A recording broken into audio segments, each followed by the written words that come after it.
Yes. Awesome. Great. Okay. And just Bridget, let me know when or if you've already hit the button. You are good to go. Awesome. Okay. Well, let me just move this little window off to the side here for Zoom. So yeah, I want to, I guess, start by just thanking everyone for making the time in their schedule today to take this class and making the time these next 5 weeks um, for doing this. I'm really excited to get a chance to run it. And I hope you're all excited to, hopefully learn something new. For those of you who, I think everyone here knows who I am, but I'm still going to do my little intro bit anyway. My name is Kevin Costin. I'm a parishioner at St. Andrew's, Toledo, and I just recently finished my master's in history from the University of Toledo this past spring semester. Full disclosure, this is not what I studied. I technically did American history post-Civil War, but I am an aspirant to one of our Episcopal religious communities on Ankara Fellowship. And, monasticism just sort of as a historical topic is something that I find fascinating and, know enough about and did some research, obviously in the course of writing, this class for everyone. But it's something that I find really fascinating and I think hopefully we'll, be able to deliver a good course for everyone here. Like was mentioned, this is being recorded, so be on your best behavior. It's going in the archives. I would like to remind everyone right now, because it's being recorded and also just to minimize interruptions, if everyone could mute themselves on Zoom, that would be awesome. We do not have the raise hand feature, but if you do have any questions, you can type them up in the chat.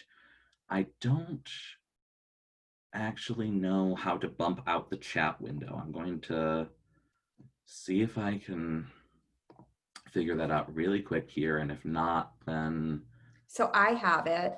Oh, okay. Do you want to just monitor folks if anybody has a question? Just I can play moderator. That would be amazing. I would love that. Great. Awesome. Okay. So if you have any questions, give them a type up in the chat, and Bridget will let me know, and I'll try to answer them. I also, again, as I think we said in the on the Facebook page, as well as sort of in the other advertisement for this, I'm going to try to keep it to an hour. I did time myself giving the course last night, and I came in around 52, 53 minutes. But hopefully for those of us who are football fans, we won't miss too much of the games today, though the Lions are losing right now, so I don't think I'm missing much of anything. So that being said, let's dive right in. So I want to actually open this up with a sort of Q&A. What do we already know? So this is a course about monasticism, but what is monasticism, right? I'm going to open it up to the floor. Anybody who wants to try to answer that, feel free.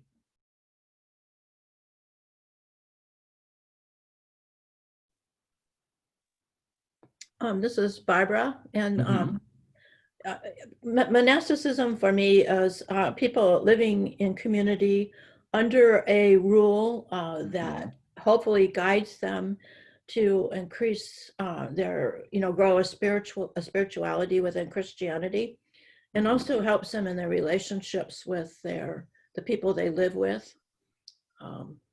So it's something. Awesome. Yeah. Yeah. That's about as spot on as I could have asked for. I'm actually just going to stop the Q&A right there, because you basically said the two things that I wanted to get at here. Monasticism for me is both a manner of living and a descriptor of relationships. So what do I mean by both of those things? So monastics, like all of us who are, Christians, right? We're called to live out our faith, and monasticism is a way of living out one's faith, right? Some people are called to lay ministry within the church. Some people are called to ordained ministry. Other people are called to religious orders.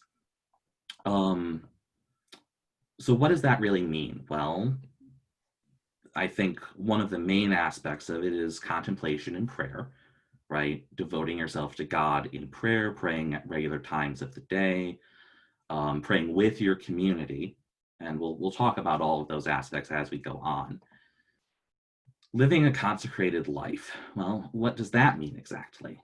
Well, um, when people enter into monastic living, oftentimes they will take vows or make promises of some sort and will attempt to live out those vows as sort of guided by a rule of life. We'll again also define all of these things as we go on, but the point being, think of it in the same way that your baptismal vows, right? What do you promise to do? Or if you're, an infant, right, when you were baptized, what do other people promise to do on your behalf? What do they promise to do in terms of bringing you up in the faith, right? So attempting to live out your faith in a particular way as understood in the context of your community.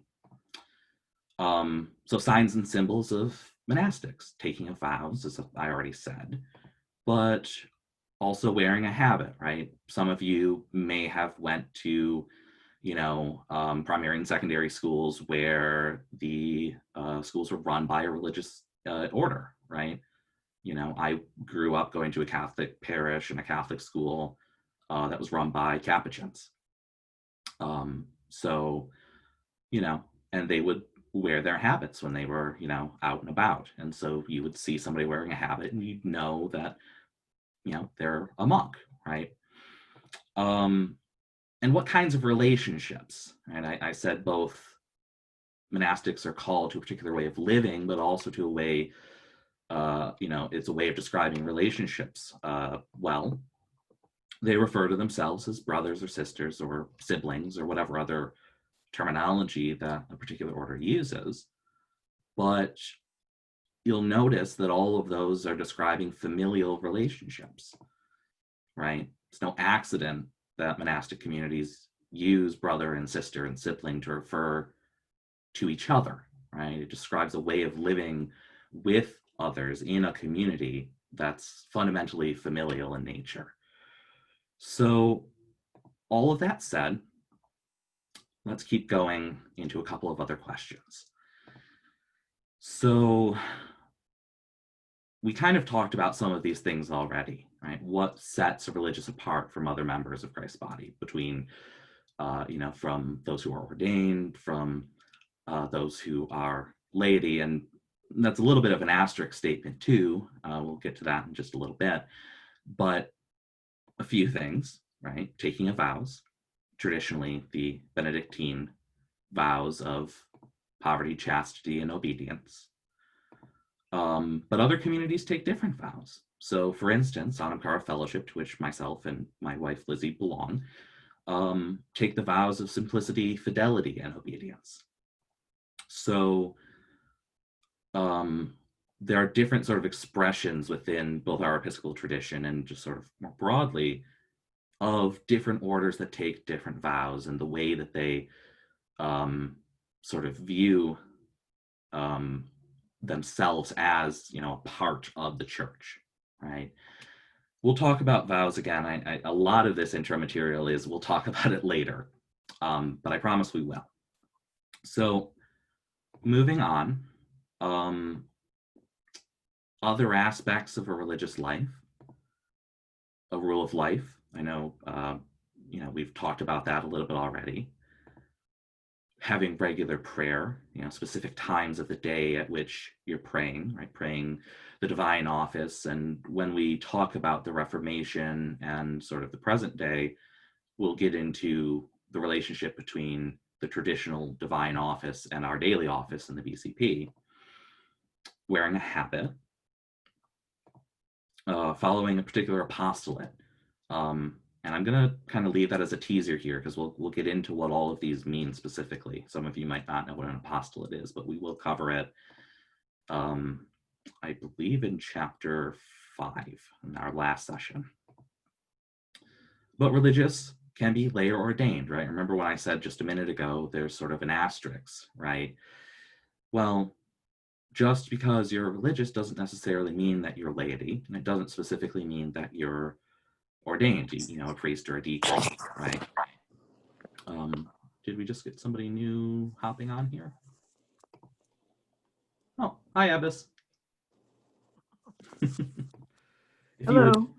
mind muting yourself, I would greatly appreciate it. And if you do have any questions, I'll give you just a brief intro message that I gave.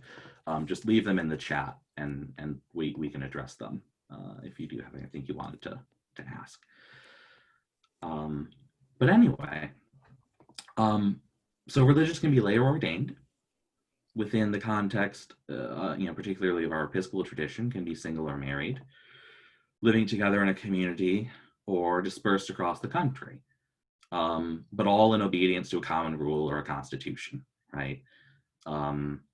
So on our fellowship, for instance, we don't live in a convent or a nunnery or whatever term you might want to use for it. We live, we have members not just across the United States, but also in Europe, in South America. So we don't all live together, but our common rule, our common prayer are the things that bind us together, even though we are distanced from each other. So this is a bit of a sort of technical question. But what's the difference, at least within our Episcopal tradition, between a religious order and a religious community? And Abbas, you are not allowed to answer this question.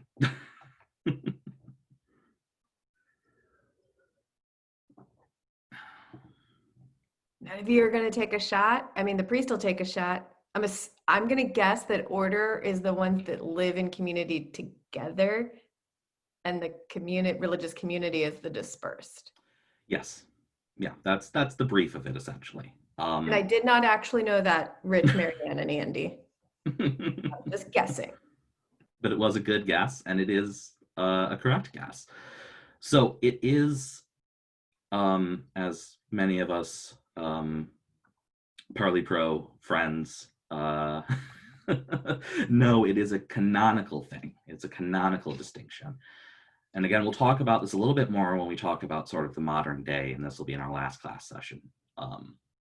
But Title III, Canon 14, Sections 1 and 2 describe two different ways of being in a community within the Episcopal Church.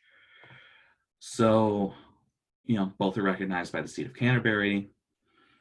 The one, religious order, takes the traditional vows, poverty, chastity, and obedience, and I believe generally live in community together. And really the distinction here has to do with, as far as I understand it, mostly as a communal property thing, right?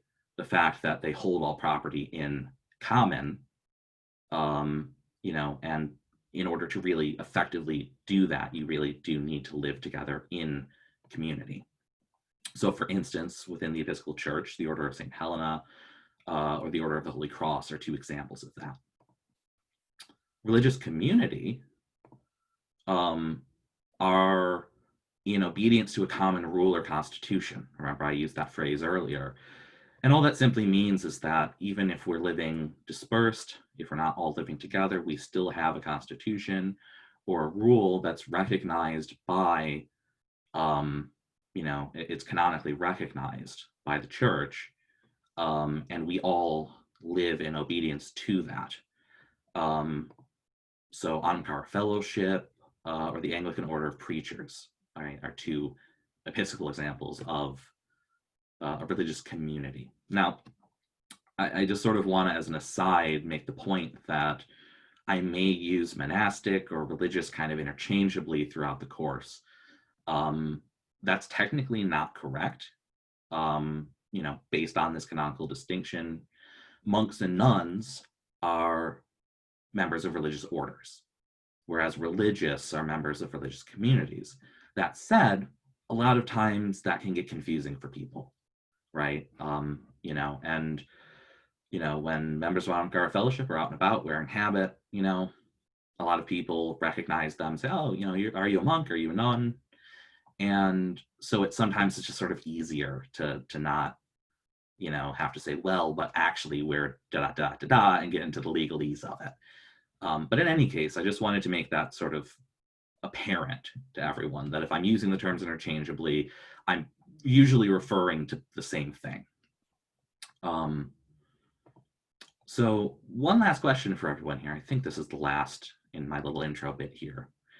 How long have religious orders existed within the church? Does anybody want to take a stab at it? At least since maybe the 800s. Definitely.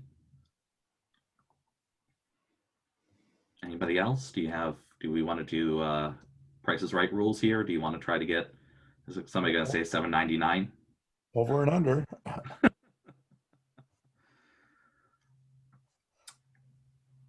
So I think it's as long as the church has existed. that's definitely a good answer too. And they're both good answers because it's actually a little bit of a trick question. And it depends on what perspective you're looking at it from. So in sort of the broadest sense that we could think about it, the first monastery proper, with a group of individuals living together in community under a common rule of life, is usually attributed to St. Pachomius, whose first community in Tabanisi, Egypt, was founded somewhere between 318 and 323 CE. So pretty close to as long as the church has existed. And there are examples of people living a monastic life before Pachomius, and we'll talk about that a couple of slides from now. But in terms of an actual community of people living with a common rule all together, Pachomius is usually the first example. But the rule of St. Augustine, which is dated to roughly 400 CE, is the oldest extant or still existing rule, right, written down rule that is still used in Western Christianity to this day, right?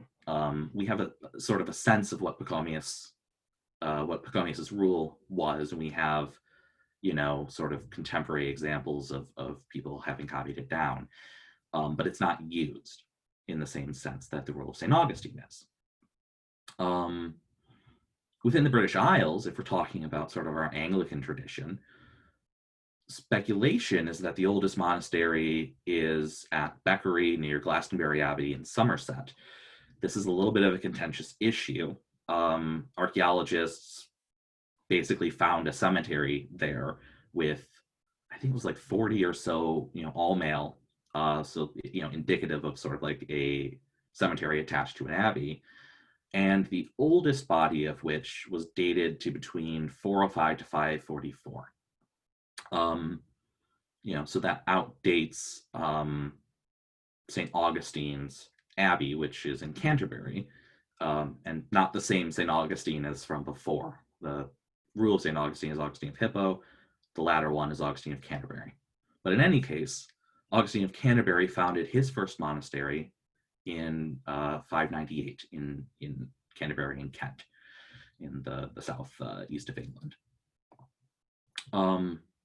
Lastly, if we're talking about the Anglican Communion as it exists today, the first monastic community, after roughly 300 years of their absence from the Anglican Church, and we'll talk about that specifically when we get to the Reformation, was the Sisters of the Wholesome. I'm talking faster than I'm thinking. The Sisters of the Most Holy Trinity, or the Park Village community, which was founded in 1845. So I think all of those are technically correct answers, depending on how you look at it. I personally would go with the first one. I think Pachomius, 300s, the Desert Fathers and Mothers probably is the earliest example of monasticism as we would understand it today, right? At least within, Western Christianity. But talking about the British Isles specifically, and that's another thing about this course that I really want to focus on as best as I can. Sometimes it's hard. But trying, as Episcopalians, right, to look at the history of monasticism as it relates to our tradition particularly. So if we talk about the impact of monasteries in the British Isles, they were centers for spreading Christianity, which, as we noted in the last slide, right, Augustine of Canterbury, late 500s, potentially, Christian missionaries coming to the British Isles in the decades and centuries before that. But for the most part, Christianity had become widely accepted across the British Isles by the late 7th century. They were centers of learning. So we see on the right here, this is sort of an illuminated page from the Book of Kells, which, illuminated manuscripts and Bibles and various other sort of works of both beautiful art as well as knowledge and the preservation of knowledge were produced at these monasteries and preserved there. And, it's because of those monasteries that we have a lot of this, cultural heritage today, and we still have these things. So examples of that, and I apologize, my Latin is not the best, but St. Gildas's De Excidio et Conquistu Britanniae, on the ruin of and conquest of Britain, so early 6th century CE. So again, right around the time, sort of rough contemporary of Augustine of Canterbury, a little bit different there, but 500s, 600s CE. Bede's Historia Ecclesiastica Gentis Anglorum, the ecclesiastical history of the English people, which actually is one of the main sources that we have about Anglo-Saxon history in this period, just because it was produced and preserved so well. Written in 731. And the Codex Canonensis, the Book of Kells, from which the picture to the right comes from, roughly 800 CE. So there's all of these sort of pieces of art and learning that are being produced and preserved in these, monasteries in the British Isles.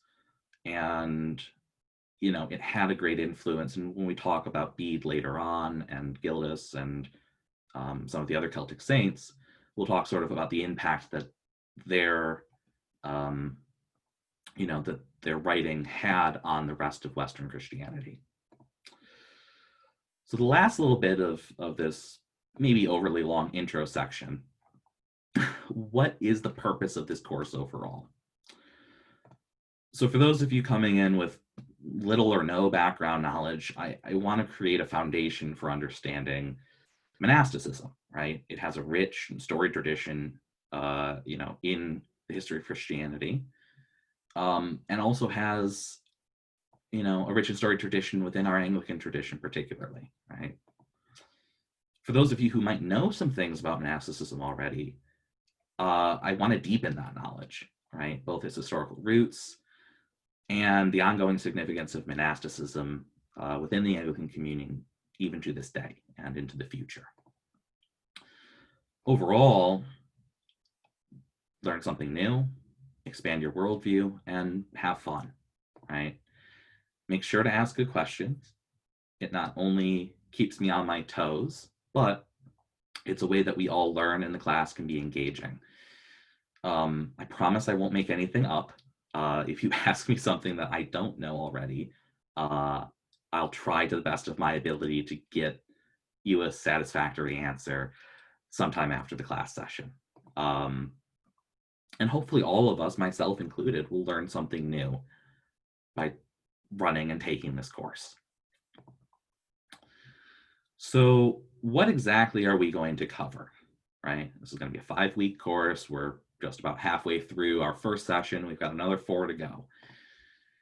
So it's going to be similar to a survey course, right? Where we're covering a broad swath of history from the early church to the present day, right? 2,000 years roughly of church history. We're not going to cover anything in excruciating detail. I'm going to gloss over a lot of stuff. Maybe sometime in the future, I'll run a more detailed course on a more detailed topic, but that's not for today and the next 5 weeks. It's going to be obviously, as I said, covered broadly, but I want to try to the best of my ability to always have an eye on our Anglican tradition. It's a little bit harder with some of the early church stuff just because it's so far removed from the Reformation. But it comes up nonetheless, right? So when we talk again about the introduction of Christianity to the British Isles and the foundation of its first monasteries at Canterbury, Whitehor and Iona, Lindisfarne, for instance. We talk about how growing connections with the Latin West brought Pan-Celtic Christianity in line with the Roman Church, sometime sort of in the 700-800s CE.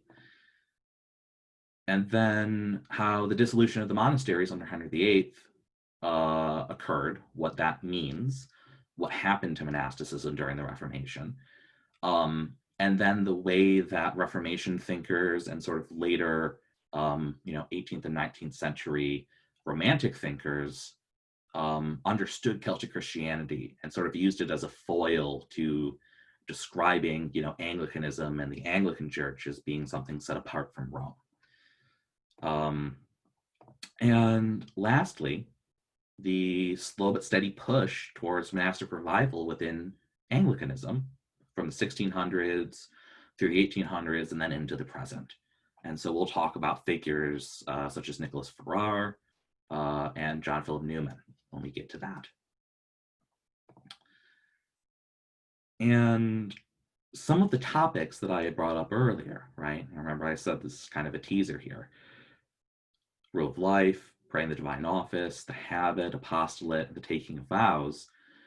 Each of the 5 class sessions is going to cover both a historical period, but also a particular theme. So when we dive into talking about the Desert Mothers and Fathers and the early church, we'll also be talking about rule of life. When we talk then about, the Middle Ages, right, we'll move into, right, as we see here, monasticism from the early church through the early medieval period and talk about the divine office and how it developed. Moving into the medieval period proper, right, the golden age of monasticism in Western Europe, when all of these religious orders were being founded, we'll talk about the habit, right? Each of these orders took on a distinctive habit that, many of which still bear to this day, and, talk about why that happened, why we can see somebody and say, that's a Franciscan, that's a Dominican, that's a Benedictine, right? By just the way that they're dressed. Moving into the Reformation and the Counter-Reformation, we'll talk about apostolate. And just, I guess, briefly for everyone here, apostolate refers sort of to the particular sort of mission that a religious order takes on, right? So your apostolate, for instance, you might think of, let's say the Dominicans as preachers and teachers, right? You might think of, the Jesuits as being highly involved in education, right, and founding universities.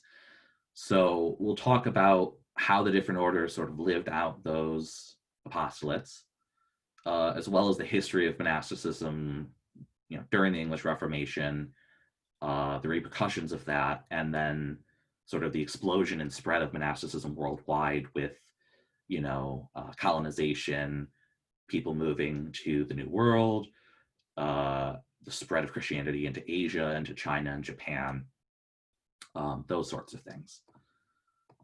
And then lastly, we'll finish off with Newman, Bonhoeffer, the Oxford movement, new monasticism, and how monasticism is impactful in today's Anglican communion. And with that, we'll talk about vows. We'll talk about, as I mentioned earlier, different communities take different vows, and why that is and what they mean and what exactly vows are, and why they're important. So that being said, we are finally ready to move out of our introduction and into the class proper and to talk about desert spirituality and the Desert Fathers and Mothers. I'm going to pause just briefly. If anyone has any questions, I'm going to open it up right now. There was one question. Yes. Is an abbey the same thing as a monastery? So back when you were talking about some of that. And then I wrote myself a question and then I Googled it, but it was how many recognized monastic orders do we have in the Episcopal Church? Right. According to the official website. Which I used quite a bit for my research. It's something in the vicinity of like 24, 28, something like that. So the Episcopal Right. Church website says there's 18 traditional orders, 14 Christian communities. Okay, that sounds about right. And then there's some that are like in the process of seeking And canonical. there are observers. And then there's others that are in no process of seeking canonical. Mm-hmm.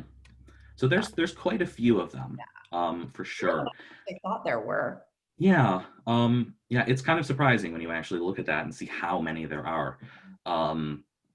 As for the question about abbey versus monastery, that actually is one just sort of off the top of my head that I want to say that they can be used interchangeably, but I think technically they refer to two particular things. And this is going to be me catching myself on not making something up. I will try to find a substantial answer to that by our next class, but the way that I have understood it is that an abbey refers specifically to the church building, whereas a monastery refers to the complex as a whole. So for instance, you would have a monastery that might have a refectory, so like a dining hall, workshops and places for, like fields for food production. You might have like the Trappists that make like beer and things like that, right? You might have breweries, you'd have, living quarters, you'd have the individual cells where the monastics would live, and you'd have your cathedral or church or chapel or whatever it might be sort of at the center of that community. We'll actually, when we get to the Middle Ages too, we'll talk about a little bit of church architecture stuff and talk about the architecture of monasteries. And but that's smart answer from just having traveled quite a bit in the British Isles mostly, is that the abbey refers to the whole the group of buildings that house all the different pieces that has an abbey church or a cathedral, and is under the direction of an abbot or an abbess, like yes.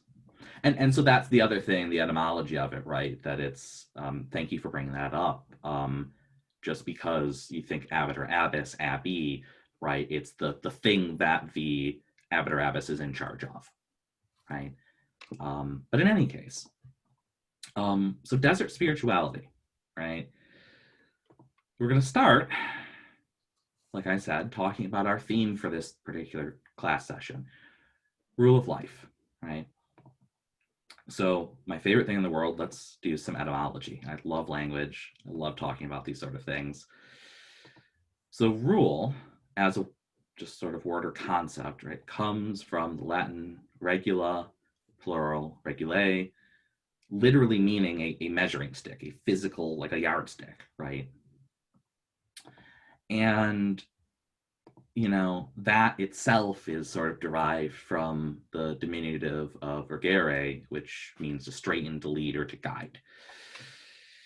So given that, what's a rule of life? Well, it's a set of guidelines. It's a set of rules, but it's not necessarily just a list of rules, and we'll talk about that a little bit more as we go on.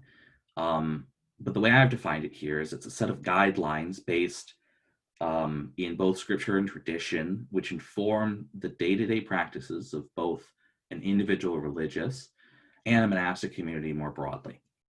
So, we talk about, again, a regular cycle of prayer. Yes, for sure, and that's sort of the community aspect of it, but in what ways do you live as a monastic, right? What do you do? And some of the monastic rules are very, very like explicit of like, when a guest comes to the monastery, how do you treat it? What do you do, right? How do you respond to that? When you have, these particular, these are the days that we fast on. These are the days that we celebrate on, right? Those sorts of things. But more broadly, right, we can think of rule of life outside of a monastic community, although it is particular to monasticism. But who can take a rule of life? Well, theoretically, anyone, right? It's not just a monastic thing. And I've seen plenty of examples of folks, of ordained folks, of lay folks who take a rule for themselves, who create a rule for themselves. So, a very simplistic example of it could be setting goals for your prayer life. I want to pray the daily office, from the BCP every day, right? But it could also be, I want to be more hospitable to people, right? I want to be more generous. I want to, when I encounter a situation where there's conflict, I don't want to, escalate that situation. I want to de-escalate it, right? It's about being mindful of, I think really the one main thing I would say is that it's being mindful of yourself, right? And to live by a rule requires a good deal of self-awareness and knowing the things that you are good at doing, but also the things that you struggle with, and knowing when and where, you need to ask God for help in accomplishing whatever you want to accomplish, right? And it certainly can be more detailed, right? We talk about, like St. Augustine's rule. I want to say there's like 40 chapters of just stuff that he wrote about this is what you do. And there's other ones like Pachomius, right, which is like a page, So it's not necessarily a super simplistic thing. It's not also necessarily a super complex thing.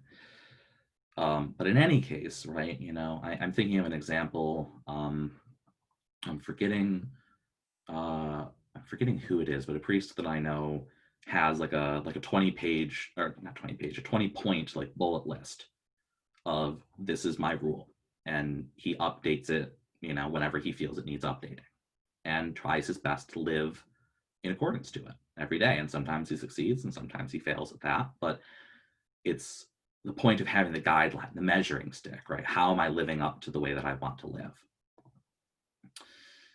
So keeping that sort of in the back of our heads as we move forward, we're going to start talking about early monasticism, right? And there are really two forms of monasticism that are important to talk about here: Eremitic monasticism and Cenobitic monasticism. We're going to talk about Eremitic first because it came first. And what a surprise, more etymology, my favorite. So Eremitic comes from the Greek eremos, which means solitary, lonely, desolate, uninhabited. And it's characterized by complete withdrawal from society, to live a life of contemplation and prayer. So what sort of people were doing this? Well, sometimes it was a few individuals living together, but oftentimes it's a single solitary hermit, somebody who, when we think of the Desert Fathers and Mothers as a concept, right, they're individuals who said, I'm tired of living in society. I want to devote myself more fully to God and to prayer. And in order to do that, I'm going to go and live in, a cave in the desert somewhere, right? And oftentimes they wanted to get away from everyone. It wasn't about living in community. It wasn't about being, around other people. It was simply about living a solitary life of prayer. Now, technically, I love my technicalities. Technically, there are a few subtypes of Eremitic monasticism, most of which are still preserved in the Eastern Orthodox tradition, that involve the few individuals living together. So skete refers to 2 or 3 monastics who live separately. They live in isolation, but come together regularly for prayer. And larva or lara is actually a type of monastic community. where you might have, a cliffside with some caves, and each monk lives in their individual cave. But there's a set of common buildings. So like there's a refectory, a chapel or a church or something at the center. So that's Eremitic monasticism in a nutshell. And I want to next talk about not the first person to live that sort of lifestyle, but definitely, I would say, the most famous and probably the most influential, and that being St. Anthony of Egypt, who lived roughly between 251 and 356 CE. And it's important to note those dates for a few reasons, because he lived in a period of transition, as did many of the Desert Fathers and Mothers within the Roman Empire. So this is still before the fall of Rome. And actually, this period in particular that Anthony lived was somewhere between the Diocletian persecutions, which was essentially the last legally sanctioned persecution of Christianity in the empire under Emperor Diocletian, and the reign of Constantine I, who, as many of you might know, legalized Christianity and other religions, but that's another story, in the Roman Empire. So Anthony, most of what we know from him, as a lot of these sort of early church figures, comes from a biographical account, which is more of a hagiography, and really, that just means, it's sort of semi-mythological, more so for sake of portraying him in a particular way to teach a lesson about how to live a good Christian life, than about being historically accurate as we might think of history today, right? But Athanasius of Alexandria was Anthony's biographer, and we'll talk a little bit about Athanasius later. You might recognize the name.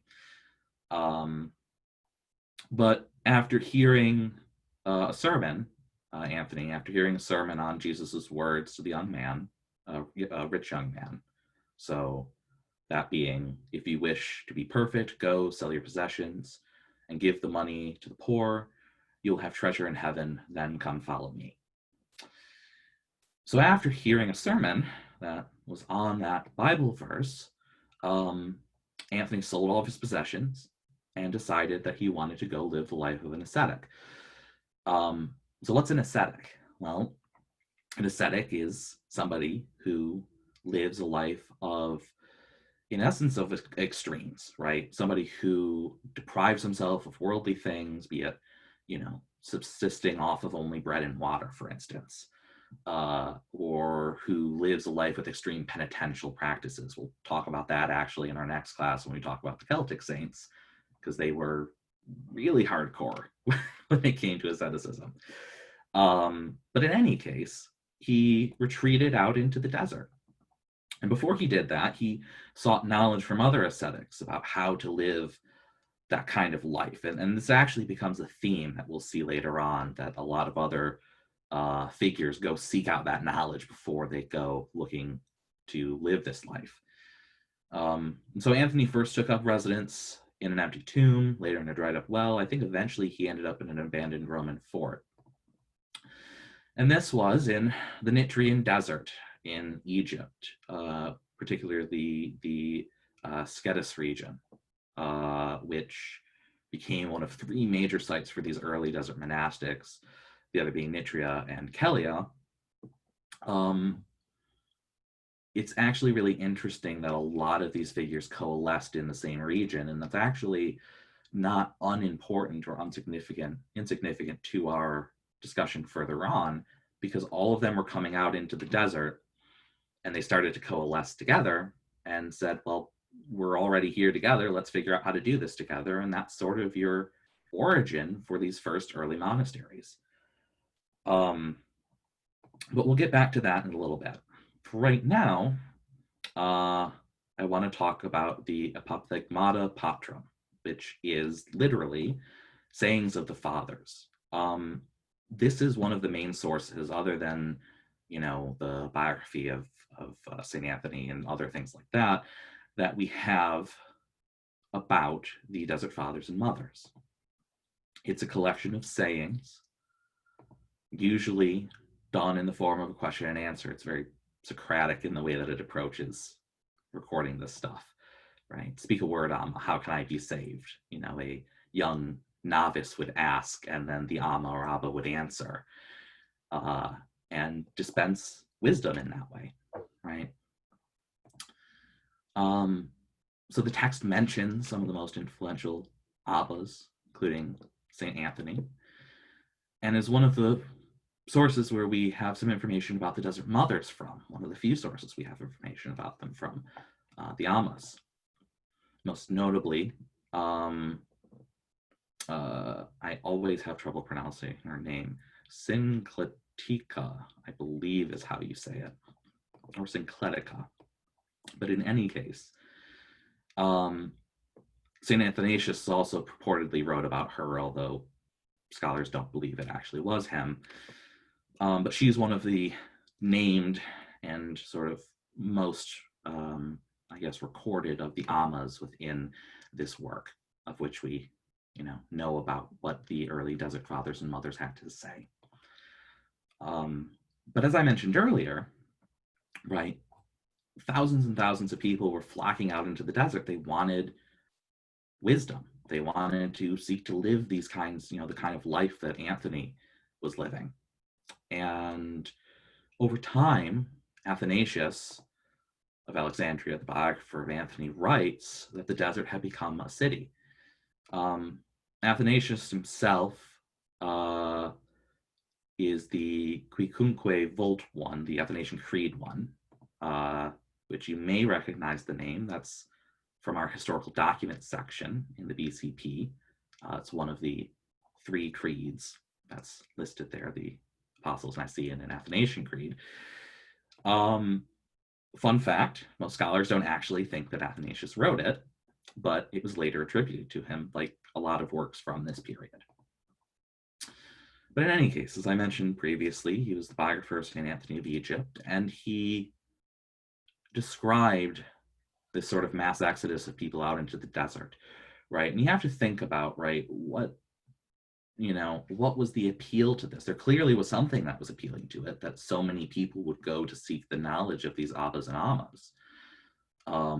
That this sort of way of living and the way of being Christian was both novel, but also there was something to it, right? And I think that that's sort of the main point that I want to make here, is that, from these earliest days to today, we've had monastics, right? It has a staying power and has had a staying power within the church. There's something about that kind of life and that way of living that appeals to people and meets a need in the world. But in any case, so many again sought to live this ascetic life and wanted the tutelage of an Amma or Abba. And as I mentioned again earlier, over time, they would coalesce into these first monastic communities. Here's a couple of fun pictures that I have of Anthony. Here's him writing some stuff, being divinely inspired, and my favorite is him being carried off into the sky by demons.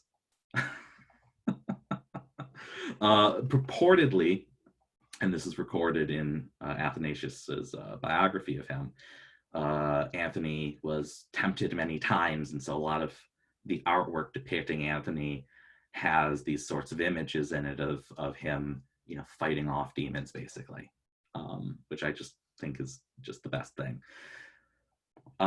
So, as I mentioned earlier, there were 2 main types of monasticism that we were going to talk about, at least. Eremitic being the first, and that being what described Anthony and others like him. The second is Cenobitic. So, more etymology, right? From the Greek koinos, meaning common, right? For those of you who know Greek, think koine Greek, right? Common Greek. And bios, biology, life, right? What do you think they mean when you put them together? Right? To live a common life, sharing possessions, living by a common rule. And to that end, we now get to the figure I mentioned way at the beginning, the OG of monasticism as we know it today, Saint Pachomius, who, as you can see, was a rough contemporary of Anthony of Alexandria of Egypt. And they actually, funnily enough, were living not too far away from each other in the desert. But Pachomius was actually a forced conscript who served in the Roman army. At this period, there was a number of individuals who, sort of as the Roman Empire was declining and experiencing a lot of turbulence, were being conscripted. And purportedly, the first encounter that he had with Christians came after he had been forced into the military, was taken down the Nile to Thebes, where local Christians there comforted the conscripts, brought them food. And that had a very, a great impact on his view of Christianity. He vowed after leaving the military to investigate more about Christianity. But also the structure of military life influenced his views on monastic communities.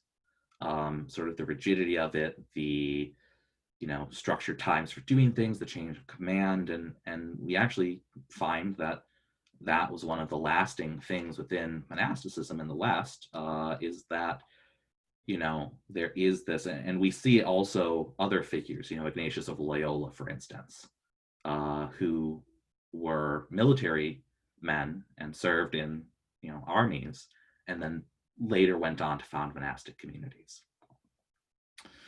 Similar to as we've described before, Pachomius didn't just go out on his own, but he went and sought the knowledge of other ascetics before he went and traveled into the desert. So he established his first monastery in Tbilisi somewhere between 318 and 323. Close, again, as I said, to where Anthony lived. And hundreds of monks and nuns would come join him in the desert there.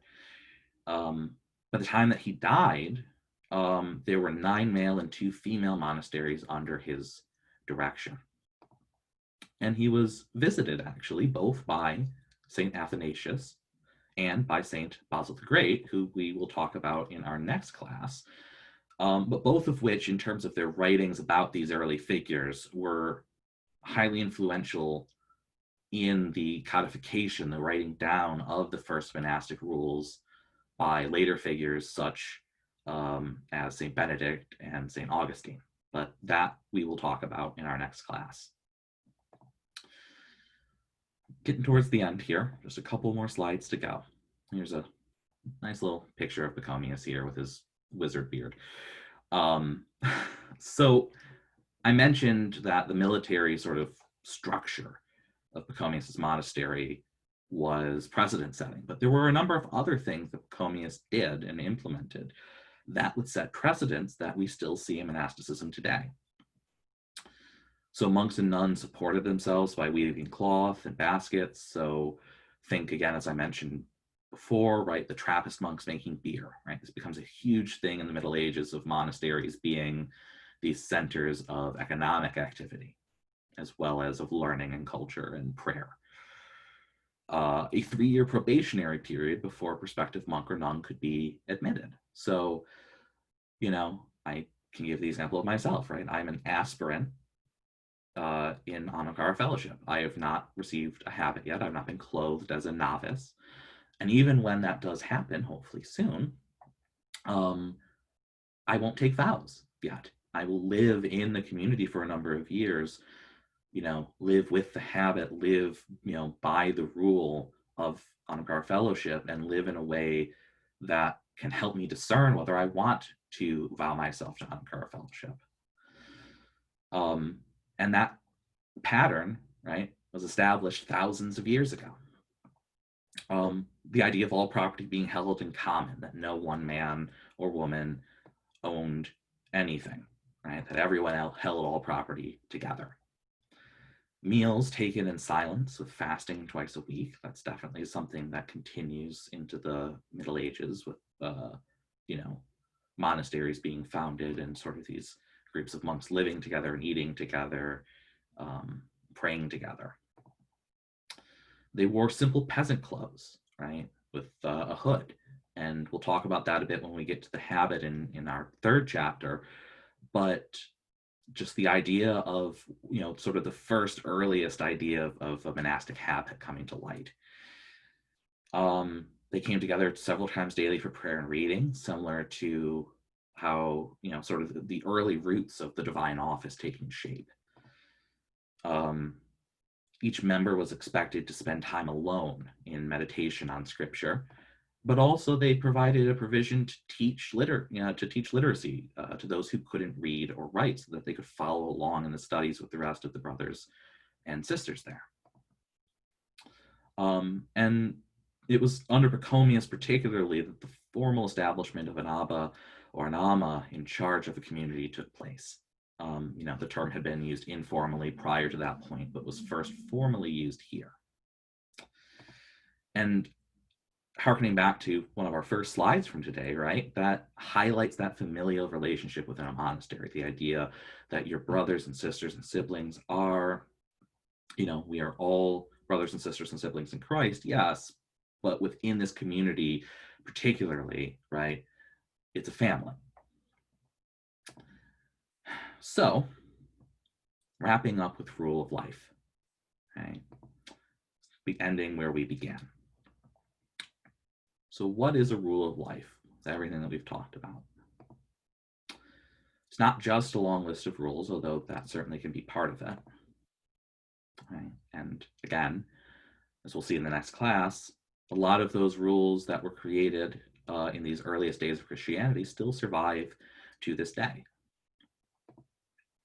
But rather, it's a setting down of best practices in order to follow a sanctified or a consecrated life as a monastic. How do I live, right? And how and why did rules come to be? Well, again, as we saw, often one individual, right? Anthony or Pachomius or whoever it might be, somebody who had lived an ascetic life, who had lived as an eremitic monk, perhaps, offering wisdom of how to live that life, how to pray, how to conduct oneself.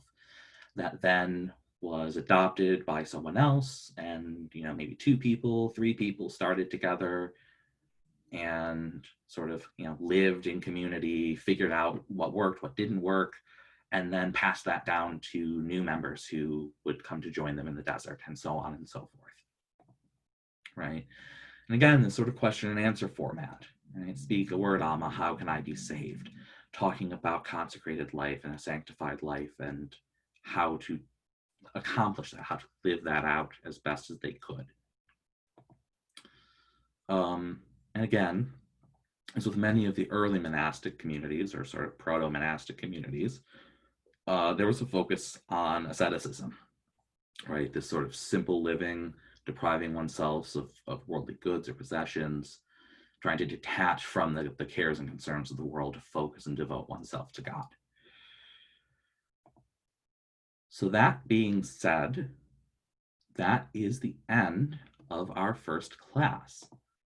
I had that included in here and did not take it out before we started. We do not have the raise hand feature. But I just want to use this last couple of minutes here for wrap up questions. If anybody has anything they want to ask, by all means, feel free. And I do just want to remind everyone that our next class will be next Sunday, same bat time, same bat place. Use the same link to log in as before, but it will be October 11th at 3 p.m. So with that, I'll turn over the floor to all of you if you have any questions that you want to ask. I have a question. You had mentioned Anglican Order of Preachers. Are they related to the Roman Catholic Order of Preachers, who I think are Dominicans, right? They are, yes. They trace their lineage back to St. Dominic and the Dominicans and live in that life. And I believe they wear, sort of the traditional Dominican habit, the black and white. Mm-hmm. My elementary school was taught by Dominican sisters. Ah, gotcha. In Chicago. Great. Does anybody else have anything for me here? I think at this point we can just unmute ourselves instead of typing it in the chat if you do. Okay, I have a question that is so basic it almost shouldn't be asked. There's no question too basic. Men are called monks. Why I don't see why everybody isn't a monk. And then they just like a monka or a monko, Right. instead of a nun. Right. I actually, as much as I love me my etymology, I don't actually know why monk and nun are the two terms that are used. That's actually, it's a really good question. I will make a note of that, and I will try to find out Thank you very much. exactly why. Yeah, of course. Hey, Kevin, do you want to stop sharing your screen so it? Yeah. Hold on. Let me, let's see here. Stop share. There we go. Perf. There we go. There we go. All right. So all I could think about was St. Anthony of the Desert, and in seminary going to have a classmate who had been a psychiatric nurse diagnosed him as probably suffering from a few things because of his writings, and Right. and the idea of the desert fathers and mothers being so isolated in their own space, and yet they were actually so close to one another that it would have been what would have happened if they had actually just all come together, Right. Right. Well, I mean, it's fascinating with Anthony too. I know, there was, I think at the point in time where he was living in the fort, he would not see people and would have people, toss food in a basket or a sack over the wall, so he could eat. And, just that complete commitment to, I don't want to see anyone. I don't want to talk to anyone. I have days where I feel that, so I identify with Anthony in that sense. But yeah, it's a really fascinating question, just that these sort of little pockets in Egypt particularly, but also in Syria and in various other places sort of in and around the Levant, where these desert fathers and mothers lived, and they were all the same sort of area. Yeah. I think it would be interesting to trace back in history other modest attempts at a rule of life, such as Aristotle saying that the best path is the golden mean, excess and nothing, or the Stoics. Right. And it'd be interesting. I'm not saying we should do it now or maybe never, but a lot of people have attempted to form a pattern of life that's productive. And in this case, it's a pattern of life that's productive that is also tied to your faith. Right. Well, and it's interesting too, mentioning sort of Aristotle and sort of the classical Greek studies. A lot of, St. Augustine of Hippo, right, was wealthy, well-educated, and, studied and understood the classics, right? And what he writes about and the way that he writes is influenced by, Socratic and, Platonic philosophy, right? So it's really interesting just sort of how, I think you're absolutely right that a lot of these early church figures, I don't know about Anthony or Pachomius or those, but Augustine and Benedict, at the very least, I know were really influenced by, that sort of pre-Christian intellectual tradition in producing their own works. Right? Yeah, it's fascinating.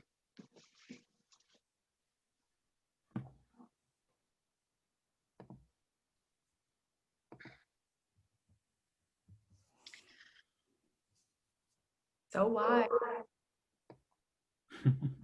Kevin, thanks. That was a good overview because I never knew any of that. Well, thank you. I really appreciate it. I really appreciate all of you taking the time again, this Sunday afternoon to drop in. And I'm really looking forward to continuing next week. And, maybe we'll get a couple of other folks who might be able to drop in as well. Thank you very much. And I'm sorry, I was listening to you the whole time, but I'm getting ready to leave for Detroit for a birthday celebration. So I totally understand. No worries. Be safe.